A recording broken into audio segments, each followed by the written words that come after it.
फुलवाया सन कवन फुलवा डासन हो कवन फुलवना। मैया तोहरा सिंगरवा हो कवन फुलवना।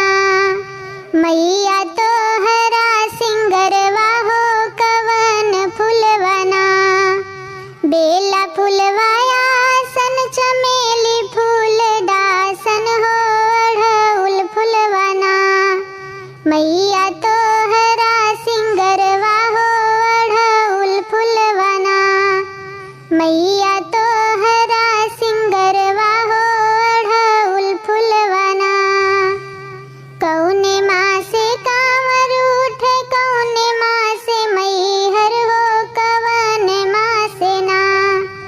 मैया विंध्याचल पहाड़वा हो कवन माँ से ना।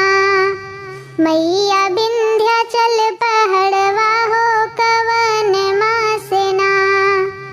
सावन माँ से कांवर उठे चैत माँ से मैहर हो कुआर माँ से ना।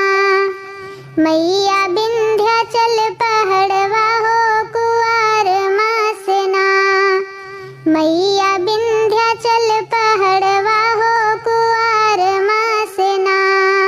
कावन रूपवा सृजन करा कवन रूपवा पालन हो कवन रूपवना। करलू परले संघरवा हो कवन रूपवना। करलू परले संग